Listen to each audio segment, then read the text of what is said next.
সম্মিলিত non MPO শিক্ষক কর্মচারী ঐক্য পরিষদ আয়োজিত আজকের এই লাগাতার কর্মসূচিতে আমরা উপস্থিত হয়েছি খুলনা জেলা থেকে। খুলনা জেলার তেরোখাদা উপজেলার চিত্রা মহিলা ডিগ্রি কলেজের প্রভাষক শেখ মোহাম্মদ ইউসুফ শাকিল। আমি সম্মিলিত নন এমপিও শিক্ষক কর্মচারী ঐক্য পরিষদের একজন সদস্য, খুলনা জেলা শাখার সহসভাপতি। আমরা আমাদের কেন্দ্রীয় নেতৃবৃন্দ গত মার্চে আমাদের লাগাতার একটি কর্মসূচি হয়েছিল। সেই কর্মসূচিতে আমাদের নেতৃবৃন্দের সঙ্গে একজন সচিব, যুগ্ম সচিব এবং শিক্ষা উপদেষ্টা, এই তিনজন সমন্বয়ে আমাদের শিক্ষক নেতৃবৃন্দদের সঙ্গে বসার পরে তারা সিদ্ধান্ত দিয়েছিলেন যে আগামী মে মাসের মধ্যে আমাদের সকল নন এমপিও শিক্ষক কর্মচারীদের বেতন ভাতা দেওয়া হবে বা প্রজ্ঞাপন আকারে জারি করা হবে।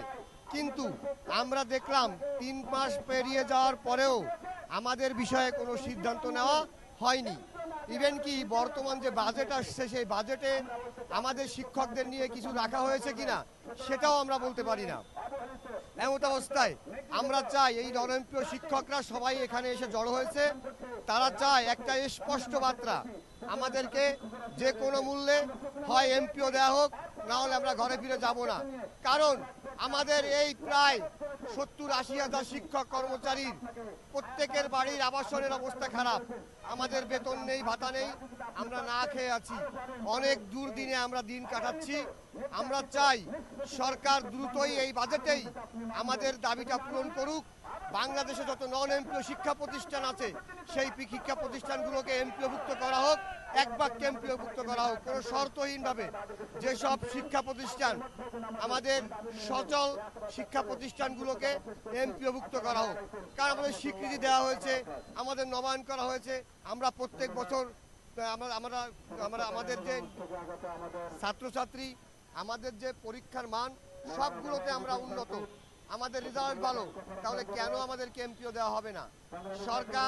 সরকারের শিক্ষা উপদেষ্টা, 2 জন সচিব মিলে আমাদের নেতৃবৃন্দকে যে কথা দিয়েছিল, আমরা সেই কথার বাস্তবায়ন চাই।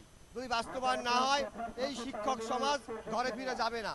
আমরা বলতে চাই সরকার এক বাক্যে এই একদিনের মধ্যে আমাদের দাবিটি মেনে নেবে, কারণ শিক্ষকরা অনেক দিন ধরে না খেয়ে রয়েছে। আমরা চাই সরকার দ্রুত আমাদেরকে এই সমাধান করুক, কারণ আমরা এক শিক্ষক জাতির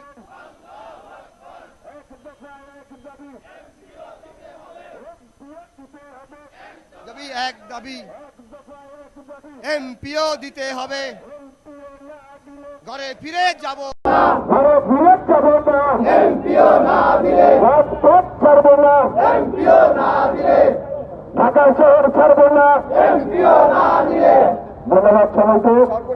এখন সবাই জানেন সরকার পর্যায় থেকে আমাদের সঙ্গে কথা বলে, আমাদের নেতৃবৃন্দের সঙ্গে কথা বলে আমাদের সকলকে যেন এমপিও দেওয়া হোক, আমরা এই দাবি করছি। এবং আমরা শিক্ষকরা এই রাজপথেই থাকবো, রাজপথ থেকে আমরা ফিরে যাব না।